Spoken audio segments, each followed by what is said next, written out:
England यांच्यातील 5 सामन्यांच्या T20 मालिकेतील पहिले दोन्ही सामने भारताने जिंकले आहेत। टीम इंडियासाठी ही चांगली सुरुवात आहे। 2 सामने जिंकल्याने संघाचं मनोबल नेहमीच उंचावतं। आता तिसरा T20 सामना राजकोटमध्ये दोन्ही संघांमध्ये खेळवला जाणार आहे। इंग्लंड विरुद्धचा तिसरा सामना जिंकून भारतीय संघाला मालिकेवर कब्जा करायचा आहे। दुसऱ्या T20 सामन्यात भारताने रोमहर्षक सामन्यात इंग्लंडचा पराभव केला आणि 166 धावांचा पाठलाग करताना 2 गडी राखून सामना जिंकला।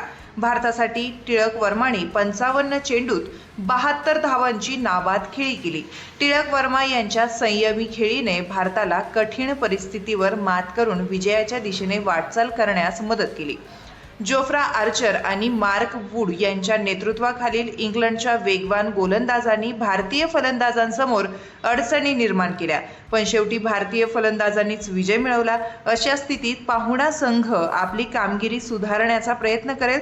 सुरुवातीच्या 2 सामन्यांमध्ये फिरकीच्या विरोधात इंग्लंड कमकुवत दिसत आहे। अशा स्थितीत संघ फिरकी विरुद्ध चांगली कामगिरी करण्याचा प्रयत्न करेल। तिसरा T20 सामना हा मंगळवारी 28 जानेवारी रोजी म्हणजेच उद्या खेळवला जाणार आहे। दोन्ही संघ राजकोटच्या निरंजन शाह स्टेडियमवर भिडतील।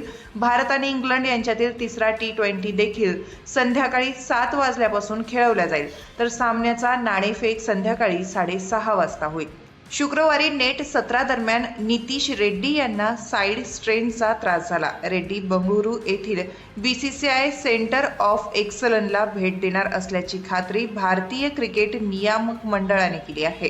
त्याला सुमारे 4 आठवडे विश्रांतीची आवश्यकता आहे। नितीश रेड्डी यांच्या जागी शिवम दुबेचा संघात समावेश करण्यात आलाय।